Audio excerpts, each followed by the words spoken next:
이 종목은 대체 왜 시간이고요?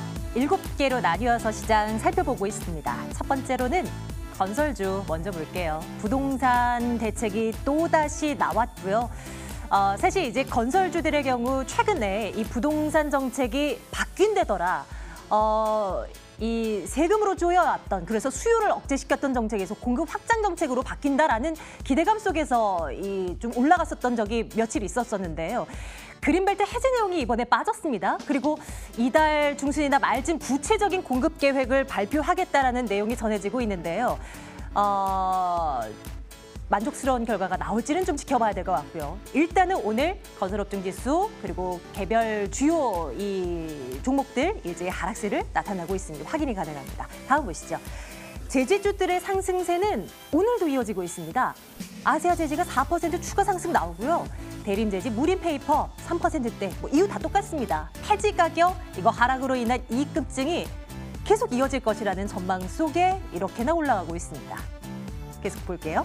셀트리온 보겠습니다. 다음 달 자사 항암제입니다. 바이오시밀러 투룩시마에 대한 미국의 FDA 승인 논의가 긍정적으로 이루어질 것이라는 기대감 속에서 3% 가까운 상승이 이루어지고 있습니다. 사흘째 상승으로 놓여 있는 모습이고요. 오늘 이외에 제약 바이오주들 움직임 어제 이어서 오늘도 나쁘지가 않죠. 셀트리온의 29만 3천 원 기록이 되고 있고요.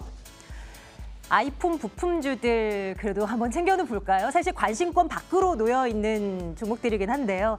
이슈가 있었지 않습니까? 애플이 새로운 아이폰 3개 종류를 공개를 했습니다. 혁신은 없고 비싸기만 하다라는 지적을 받습니다.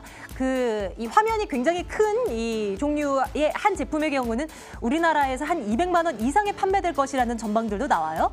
그런데 고가 정책을 펴서 애플이 지난 아이폰 X로 인해서 실적이 또 나쁘지 않았단 말이에요.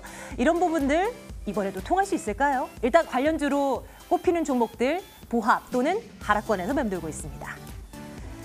통신주들 요즘 계속 올라요. LG유플러스가 3% 넘게 상승세를 이어나가고 있습니다. 신고가 기록이 되고 있고요.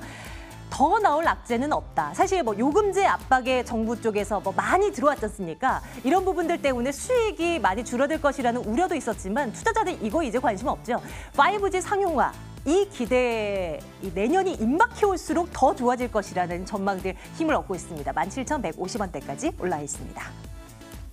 유통주들의 상승세도 두드러집니다. 롯데쇼핑 3분기에 이익이 개선될 것이라는 전망 속에 6% 넘게 뛰어 올라가고 있는데요. 19만 8,500원. 이제 진짜 올라갈 수 있을까요? 전략 챙기겠습니다. 카지노주들도 움직임 괜찮죠? 그중 파라다이스 보겠습니다. 5% 넘는 상승으로 진행되고 있는데요. 기관 쪽에서의 수급 괜찮고요. 그리고 9월, 10월 해서 중국에 이 휴일이 많은데요. 이 국경절, 이 중추절 이를 이용해서 중국인들 다 몰려와 줄까요? 파라다이스 21,300원대에서 움직임을 나타내고 있습니다. 네, 종목에 대한 분석 라벨 인베스트먼트 송병주 전문가와 함께 말씀 나누겠습니다. 전문가님 어서 오세요. 네, 안녕하세요. 안녕하세요. 네. 카지노 먼저 볼까요? 네. 파라다이스도 그렇고 GKL도 그렇고 오늘 흐름 진짜 좋더라고요. 그렇죠. 8월 드롭백이 늘어났다라는 얘기도 있고 네. 중국인 관광객의 유입에 대한 기대감도 있나 봐요. 한번 분석해 주시죠. 네, 파라다이스 같은 경우에는 말씀하신 대로 이제 카지노 관련된 사업도 하고 있고요. 그다음에 복합 리조트, 파라다이스 시티라는 이런 복합 리조트 시설의 2차 시설의 오픈이 이번 달 21일 날 오픈한다. 이러한 재료들도 좀 상당히 많이 나오면서 중국인들 인바운드 수량이 좀 늘어나면 늘어날수록 수익성이 좀 개선될 수 있을 만한 좀 모멘텀이 발생이 됐다라고 좀 표현을 드릴 수가 있을 것 같아요. 근데 이번에 파라다이스에서 이 파라다이스 시티라는 이 복합 리조트 시설에다가 엔터테인먼트라던가 또는 편의시설, 이 쇼핑 시설까지 같이 넣어놓음으로 인해서 지금까지 매출 의존도가 상당히 높았던 카지노에서 만약에 카지노에서 매출이 좀 낮아졌을 때 여기에 대한 대안책을 좀 잘 만들어 놓지 않았냐 이렇게 좀 볼 수가 있을 것 같아요. 왜냐하면 지금 중국인들이 들어온다라고 해도 지금 저번에 제가 중국 관련 소비주들 설명드렸겠지만 이 6개 지역에 한해서만 아직까지는 이 한한령을 좀 해제를 했기 때문에 아직까지 기하급수적으로 늘어나고 있는 부분들은 아니거든요. 그래서 이 성장 동력은 나타나고 있지만 여기에 대해서 신성장 동력인 파라다이스 시티라는 새로운 모멘텀을 찾아감으로 인해서 이 파라다이스가 최근에 기관들의 수급도 상당히 좋고 주가도 최근에 이 장기 이평선도 전부 돌파해주는 모습들까지 보여줬기 때문에 아마 장기적으로 보셔도 좋지 않을까 이렇게 간단한 의견 드리도록 하겠습니다. 그래요? 네. 지금 차트가 나오고 있는데요. 그럼 의견을 일단 좋아요로 갈까요? 네, 좋아요 의견 드리도록 조금 더 하겠습니다. 구체적인 가격 전략도 주세요. 예, 제가 차트를 보면서 간단하게 좀 설명드리겠습니다. 자, 지금 이 파라다이스라는 종목의 주가가 이 13,000원부터 28,000원까지 돌파를 해준 모습들 보여줬지만 사드 리스크에 대한 영향으로 인해서 여기서 차익 실현 매물들 좀 나왔던 부분들도 있습니다. 사실 제가 중요하게 보는 이동평균선이 바로 241선이라고 지난 시간에서도 말씀을 드렸는데요. 이 장기 이평선이 241선을 돌파해 줌으로 인해서 다시 한번 2차 랠리를 좀 이어나갈 수 있는 구간이지 않을까라고 좀 오늘 볼 수 있어요. 강하게 돌파했다고 볼 수 있겠네요. 그렇죠. 오늘 강하게 돌파를 했기 때문에 저는 뭐 종가 베팅이라던가 또는 다음 날 조정이 나왔을 때 좀 진입을 해보셔도 좋을 것 같고 전고점 부근 28,000원까지는 충분히 돌파가 가능하지 않을까 이렇게 의견 드리도록 하겠습니다. 불과 며칠 전에 메르스 이슈 터졌을 때 네. 뭐 면세점, 뭐 화장품 등등 뭐 중국 관련 소비 뭐 관련한 섹터들 다 밀렸었잖아요. 그렇죠. 그때 매수를 했었어야 하나 하는 맞습니다. 생각을 또 한편에서 해보게 됩니다. 일단은 파라다이스 의견 좋아요 눌러보고요. 다음 계속 가볼게요. 이번에는요. 롯데쇼핑 보겠습니다. 롯데쇼핑 또한 뭐 중국 뭐 사드 관련한 이 피해주로서 이 그렇죠. 대표적인 종목 아니겠습니까? 맞습니다. 3분기에는 이익이 개선될 것이다라는 전망들이 나온다고 합니다. 그동안 정말 부진했었는데요. 네, 맞습니다. 괜찮아질까요? 3분기에 이익이 개선이 될 수 있을 것이다라는 리포트들이 좀 많이 나왔는데 여기에는 뭐 여러 가지 요인들이 있겠죠. 중국 사드 리스크도 점진적으로 좀 해제가 되고 있고 그다음에 추석이라는 특수가 있기 때문에 일시적으로 매출이 증가할 수 있을 만한 모멘텀은 발생이 됐습니다.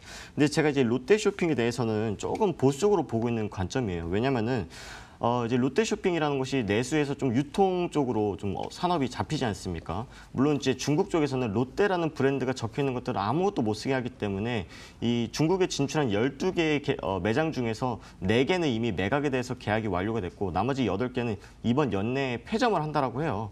물론 저는 잘했다고 봐요. 이 중국에서 적자만 계속해서 나타났기 때문에 오히려 이 내수 쪽에서 집중을 하고 또는 이 신성장 동력을 좀 가져가는 게 조금 더 유리할 수도 있다라고는 보고 있는데 여기에 대한 일시적인 비용도 증가할 수가 있겠고 이 롯데쇼핑이 이번에 발표한 것이 이번 연말까지 무인 계산대를 30개 매장에다가 설치를 하겠다. 그리고 2019년에는 100개까지 늘리겠다라고 하는데 이것이 뭐 최저임금에 대한 이슈일 수도 있겠고 어제는 한국전자금융이 뭐 무인 주차 시설에 대한 부분들로 인해서 강세를 띄었지 않습니까? 여기에 대한 연장선상으로도 좀 볼 수가 있겠는데 여기에 대해서 인프라를 구축하는 데 있어서 일시적인 비용은 반드시 발생할 수밖에 없고 이 최근에 기업들에서 이 추석 보너스가 상당히 많이 줄었다 이런 기사들도 많이 봤지 않습니까? 작년 동기에서 절반 정도밖에 지급을 안 한다 이런 기사가 나왔는데 그만큼 내수 소비 심리 자체가 위축이 됨에 따라서 이 대형마트 같은 경우에는 타격을 입을 수밖에 없기 때문에 저는 당분간 박스권 흐름을 좀 유지하지 않을까 이렇게 의견 드리도록 하겠습니다. 그러면 후한 점수를 주기에는 조금 무리가 있겠어요? 그렇죠. 투자 의견은 어떻게 갈까요? 글쎄요라고 드리도록 하겠습니다. 오늘 롯데쇼핑 말고도 사실 유통주들 움직임 상당히 강하잖아요. 그렇죠. 신세계도 롯데쇼핑 못지않게 좀 많이 올라가는 것으로 보고 왔는데요. 그렇죠. 그쪽은 또 다를까요? 이제 오늘 내수주라든가 또는 유통주가 좀 많이 올랐던 거는 이 업종 순환매에 의해서 올랐다라고 좀 볼 수가 있을 것 같아요. 반도체라든가 뭐 휴대폰 부품 관련주들에서 차익 실현 매물들이 나와서 그쪽으로 업종 순환매가 나왔다 이렇게 좀 해석을 해볼 수가 있겠습니다. 크게 역시나 의미를 두기는 그렇죠. 아직까지는 조금 모자랄 것 같네요. 의견은 뭐 글쎄요. 네. 저희 찍고요. 이건 어떨까요? 통신주 요즘 괜찮습니다. 네. KT는 사실 오늘 조금 부진하더라고요. 근데 SK텔레콤도 그렇고 오늘 저희는 LG U+ 보려고요. 5G에 대한 기대감. 1년 내내 이것만 나오고 있는 것 같아요. 그리고 주가도 계속 맞습니다. 올라갑니다. 네네. 좋게 보세요. 네, 좋게 보고 있습니다. 제가 뭐 6월 달이나 8월 달에 이 통신주에 대해서 탑픽을 꼽아달라고 말씀해 주시면은 제가 항상 LG U+를 좀 말씀드렸던 부분들이 있는데요. 사실 이제 LG U+뿐만 아니라 이 통신주 전반적으로 악재가 전반적으로 이제 주가에 다 선반영이 되었고 이제 올라갈 수 있을 만한 모멘텀들이 좀 많이 나오고 있다. 이렇게 좀 해석을 해볼 수가 있을 것 같습니다. 그 LG U+ 같은 경우는 최근에 또 MSCI 지수에 새로 다시 편입이 되면서 네, 외국인들이 그렇습니다. 상당히 공격적으로 들어오고 있지 않습니까? 예. 그래서 외국인 수급이 그렇게 잡혔었군요. 그렇죠. 이게 예. MSCI 지수에 편입이 되면서 그랬네요. 네. 이 외국인들이 좀 들어오고 있습니다만 지금 개인이랑 기관들 같은 경우에 차익 실현하기 바쁩니다. 오늘 52주 신고가를 경신을 한 부분들이 있기 때문에 보유하고 계신 분들은 지속적으로 홀딩하시라는 좀 의견을 먼저 좀 드리고 싶고요. LG U+ 같은 경우 오늘 좀 가시화가 됐던 내용이 뭐냐면은 5G 기술을 활용을 해서 이 무인 지뢰 제거 기술을 좀 개발을 하고 오늘 네. 시연을 했다 이런 기사들도 보시지 맞아요, 않습니까? 봤어요. 네네. 네. 이것이 어떻게 보면은 5G에 대한 모멘텀과 그다음에 나중에 남북 경제 협력에서 좀 연장선상에서 도움이 될 수 있을 만한 모멘텀 두 가지 다 잡았다라고 좀 볼 수가 있을 것 같은데요. 아직까지 남북 경협주 중에서 실질적으로 가시화되게 무언가를 이뤄낸 기업들은 아직 없지만 실질적으로 남북 정상회담도 이번 달에 또 예정이 되어 있기 때문에 정말 긍정적인 이야기가 나와서 뭐 인프라라든가 또는 이 철도 관련된 사업에 대해서 구축에 대한 얘기가 나온다라고 하면은 지뢰 제거에 대한 이야기가 반드시 나올 수밖에 없거든요. 그래서 이 LGU+가 5G 그다음에 남북 경협 이런 모멘텀 전부 다 가져가면서 이 통신주들 중에서도 가장 강세를 보이지 않았었나 이렇게 좀 해석을 해볼 수가 있겠습니다. 그렇게 된다면 뭐 엮기 나름이겠지만 남북 경협주 대표 종목을 LGU+로 보는 날도 머지않아 그렇죠. 저희가 볼 수 있을 것 같아요. 의견은 뭐 말씀 주시는 거 보니까 당연히 좋아요 가야 되겠는데요. 네, 좋아요 드리도록 하겠습니다. 어디까지 올려드릴 수 있을까요? 제가 네. 그 14,000원, 15,000원 부근에서 이 종목에 대해서 브리핑을 드렸을 때 이 16,000원을 돌파하면은 전고점을 돌파하는 부분이기 때문에 지속적으로 상승세를 이어나갈 수 있다라고 좀 말씀을 드렸어요. 그래서 오늘 52주 신고가를 경신을 했기 때문에 아마 이 추이만 좀 이어나간다라고 하면 역사상 최고가도 경신할 수 있지 않을까 이렇게 좀 말씀드릴 수가 있을 것 같습니다. 지금 구간에서의 신규 접근도 괜찮습니까? 내일장 조정이 나온다라고 하면은 오늘 네. 종가 부근에서는 충분히 진입이 가능하다 이렇게 말씀드리겠습니다. 염두에 두겠습니다. 네. LGU+ 보고요. 이번에는 아이폰 부품주 볼까요? 네. 사실 뭐 뉴스가 나와도 그냥 뭐 반응들이 없고 해서 하긴 한데 그래도 애플의 신제품이 나왔다라는 그 뉴스에 뭐 실시간 포털에는 주요 검색어로 계속 이제 뭐 신규 아이폰 뭐 XS 뭐 이런 모델명들이 기대가 되긴 하더라고요. 그렇죠. 어떻게 볼까요, 부품주들요? 지금 오늘 아이폰 관련주들 대체적으로 보면요. 전부 다 이제 오늘 시장이 그렇게 나쁘지는 않았는데도 불구하고 BH-10%, 그다음에 LG 이노텍 -4%, 이 주요 부품을 납품하고 있는 업체들에서 거의 다 이 급락이 나왔던 모습들 보여줬었는데 제가 관련해서 이제 아이폰의 가격 출고가를 좀 확인을 해봤는데 네. 이 전작인 아이폰 X 같은 경우에는 한 140만 원대로 출고가 됐지 않습니까? 140. 네, 140만 원 정도 됐었는데 이런 고가 정책을 쓰면서 일부 증권사에서는 애플의 실적이 둔화가 될 것이다라는 전망을 냈지만 실제로 실적을 발표했을 때 서프라이즈 수준으로 발표가 됐지 않습니까? 사실 그래서 아이폰 부품 관련주들도 이번에 이 가격 때문에 부품 납품하고 있는 부품의 가격이 하락할 수 있다는 가능성에 이런 실망 매물들이 좀 나오고 디자인에도 혁신이 없는데 아이폰 X나 또 우리나라의 갤럭시 노트 9 일각에서는 이런 이야기까지 나오고 있어요.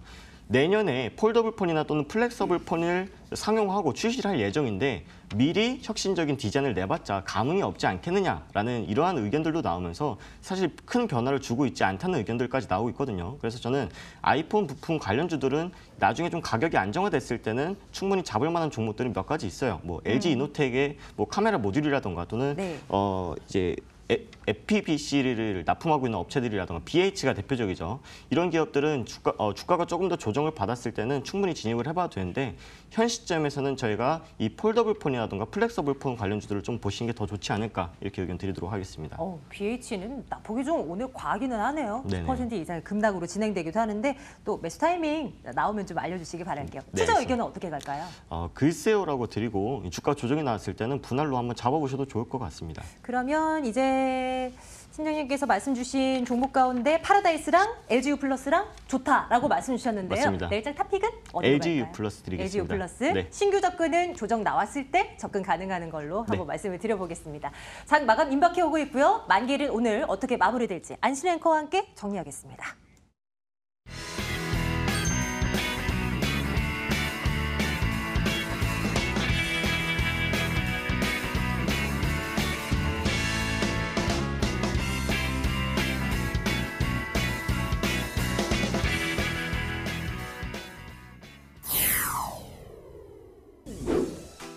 코스피 코스닥이 강보합으로 출발한 이후 외국인의 매도 속에 상승폭을 조금 줄였습니다. 고가 대비는 상승폭을 반납했지만 그래도 어찌됐든 상승세를 유지해 나가고 있습니다. 유가증권 시장은 0.06%의 소폭의 상승세를 지켜내면서 2284선에 장을 마칠 것으로 보이고요. 코스닥은 0.6%의 오름세를 보이면서 831선까지 다시 회복했습니다. 시가총액 상단도 함께 살펴보도록 하겠습니다. 모건 스탠리에 이어서 골드만삭스 종목도 반도체 업종에 대해서 투자 의견을 하향으로 조정을 했습니다. 투자 심리를 자극하면서 삼성전자, SK하이닉스 나란히 파란불 켜져 있고요. 낙폭은 삼성전자가 더 큰 상황입니다. 1.12%까지 하락세를 보이면서 44,000원까지 다시 한번 내려왔고요. 이렇게 됐을 때 이 제약바이오주와 표정이 극명하게 엇갈리고 있습니다. 오늘도요. 셀트리온, 삼성바이오로직스 일제히 빨간불 켜져 있는데 셀트리온 같은 경우에 3%까지 탄력이 좋은 상황입니다. 코스닥 시가총액 상위 종목도 함께 살펴보도록 하겠습니다. HLB만 제외하고 나머지 종목들은 오늘도 상승 랠리를 이어가고 있습니다. HLB 하지만 7%, 낙폭이 상당히 커져 있습니다. 106,700원의 장을 마칠 것으로 보이지만 4%까지 뛰어오르는 나노스 어제 이어서 추가 상승하고 있고요. 신라젠 급등 피로감도 모른 채 2.48% 강세 86,800원의 장을 마칠 것으로 보입니다. 나머지 종목 셀트리온 헬스케어, 비바이오 종목의 CJ ENM까지 나란히 상승하면서 장 마감을 준비하고 있네요. 호가 분위기 살펴봤습니다.